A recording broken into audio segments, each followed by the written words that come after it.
Hey guys, welcome to my YouTube channel, or welcome back if you've been here before. My name is Liz and this is Let's Get Lizical, where we do everything card making. Today we are kicking off Father's Day. For the next 3 weeks I'll be doing Father's Day cards. And today I wanted to start it off with like a super masculine card.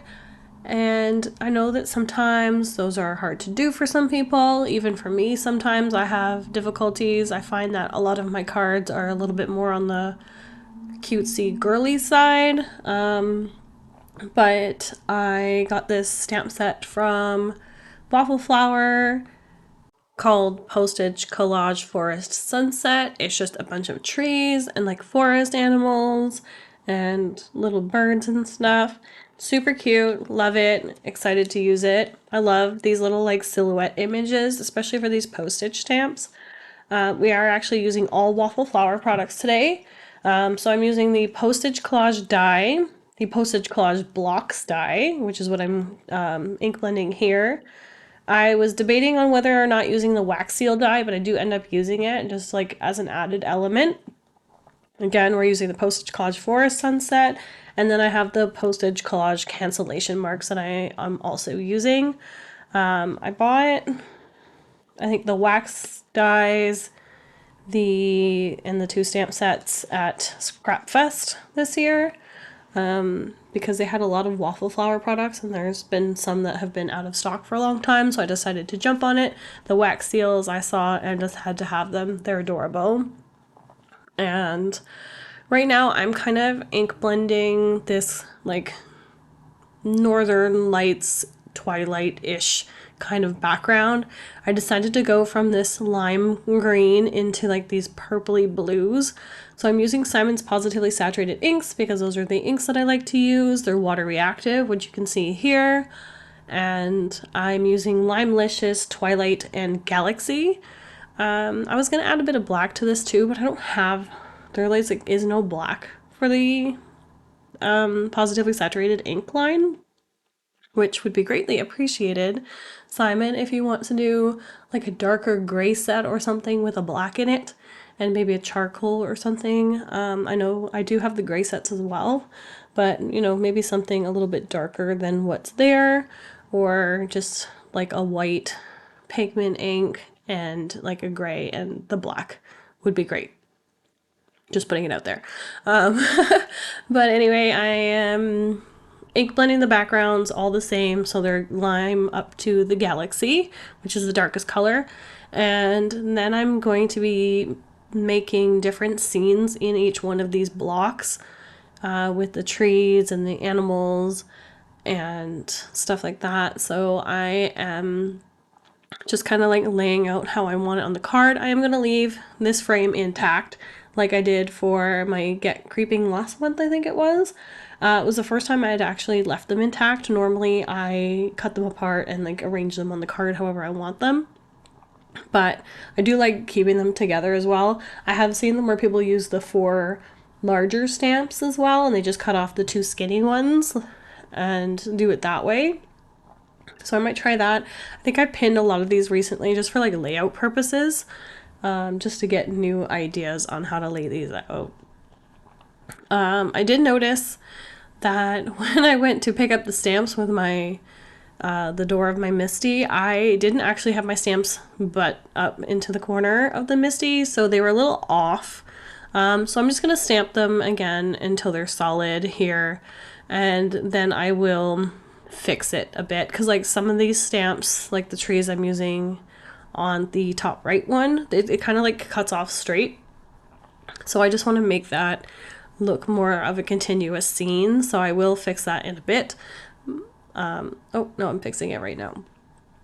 So I'm just cleaning off the stamp. I'm gonna move it over and then just kind of use the opposite side to continue the scene and do it that way. And I keep stamping the wrong side of the stamp. I do this multiple times during this video.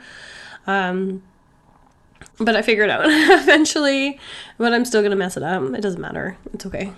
And then when I'm doing these, I like to do the same as I do for like sentiment strips, or if I'm fussy cutting images to the line, is when you do that is to use a black marker to go over the white core of the paper just so it doesn't stand out and so that it looks much cleaner. I do that as well with these types of stamps.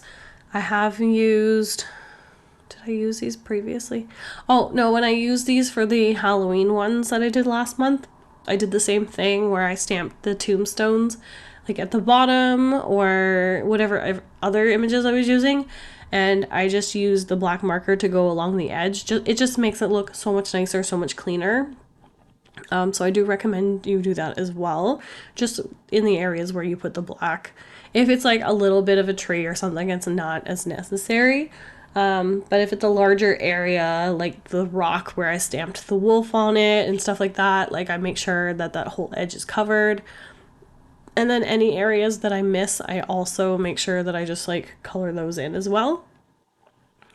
And then for the bottom ones, I'm just, again, laying out some more trees and adding in a deer to the left one, and the middle one will just have a tree, and then I'm going to add in more of those like little birds in the background as well, just to like help fill out the scene a little bit.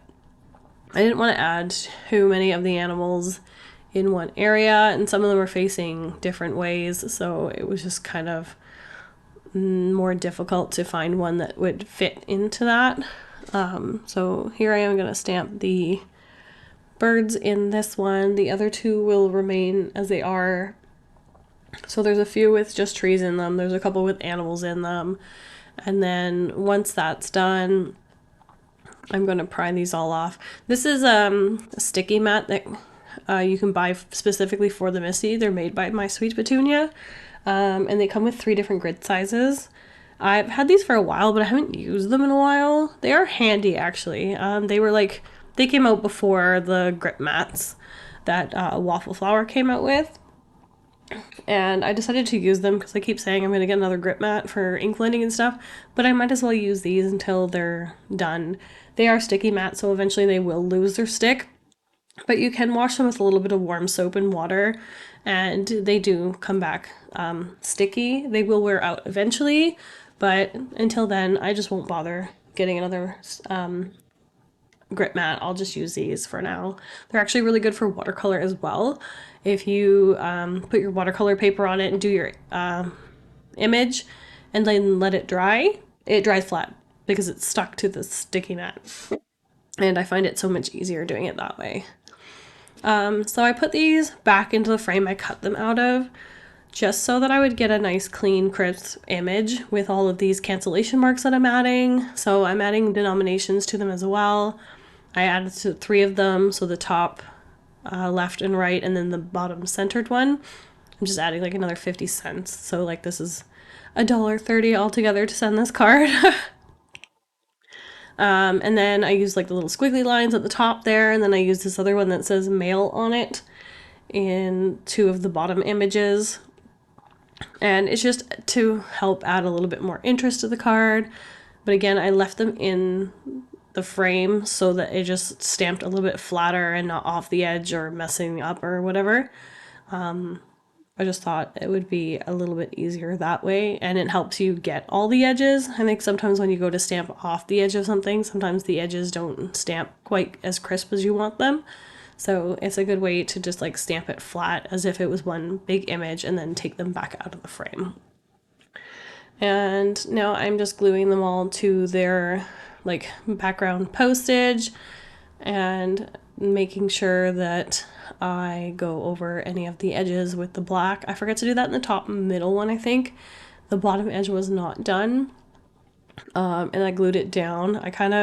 While it was still wet, you'll see that I kind of prop it up a bit and then get to it because I don't like the way that the white edge looks. It is noticeable in person. It's not as noticeable on screen here. I am also looking at it kind of small on my computer right now, so it might be a little different if you're watching this on like a TV screen. You might notice it a little bit more, but I just lifted it quickly while it was still wet and then did the edge and put it back down. And just to give this card a bit of dimension, I am using the scrapbook.com 1mm foam tape just on the back of each of the stamps. I didn't want to go over any of the dotted lines because obviously those are holes and it would be sticky through it, plus you would see through it. So I'm kind of concentrating the tape in the middle of each stamp. It's not a huge amount of dimension, so I'm not too worried about it not covering the entire back or, you know, closer to the dots. And I'm just gonna leave it this way. I do have to stand up, and it is a bit hard to line up this panel because I find that because of the holes that are cut for the stamps, because you're meant to cut them apart, when you go to put it on a card, it kind of like bows in the middle, because those perforations help, you know, that card sag. So I did have a little bit of a hard time placing this without it kind of sticking to the card sooner than I wanted to, but I made it work. But now I'm just ink blending some of the Twilight and Galaxy onto some white cardstock because I wanted the wax seal to kind of coordinate with the colors that went with the card. Originally I was thinking I was gonna do this in like a darker green or something to bring out more of that lime color, but I didn't want to introduce another color to this card, so I just decided to use the darkest blue, which you don't really see too much in the card because it did such like a good blend. I absolutely love these positively saturated inks. They blend so nicely, plus they're water reactive, so you get that fun texture to the background if you add water to it. And they're just like very versatile. I'm using 110-pound Hammermill cover cardstock. And it's like the $30 pack. You get like 200 or 250 sheets for like $30. It's fairly expensive, but it's really good cardstock, and that's what I like to use because this is also the 100 bright white that I like to use. So it is worth it. It does last me a little while because I don't make like a ton of cards, but I do make quite a bit. And I use it for my card bases, my coloring, my blending, my everything. So but yeah, so anyway, for the wax seal, I used the Galaxy for the very back of it, and then I used the Twilight for the middle and top layer. And then on the back of it, I am just stamping that little moose icon in clear embossing ink, and then I'm gonna heat emboss it with white. I like to do this because it kind of like mimics a real wax seal where you add a bit of color to bring out the image. I think last time I used it, I did do a video for it, but I did do an Instagram and Facebook post for it. I cut the middle layer in white, and then I also embossed the image, and it just makes it look like it's got that ring around it plus the image in the white. So if you want to head on over to my Instagram and Facebook, check that out, see how it's done. I'll just do it in another video as well, probably in the future. I absolutely love using these products and will continuously use them, and you'll see them quite often here on the channel. But anyway, that's pretty much our card for today, guys. If you like this video, please give it a thumbs up, comment down below, and let me know your thoughts. And if you haven't already subscribed to my channel, please subscribe because I love to have you here. If you're not already following me over on Instagram and Facebook, go ahead and do that because I post additional content on there on the days where I don't post videos. So yeah, that's it for today, guys.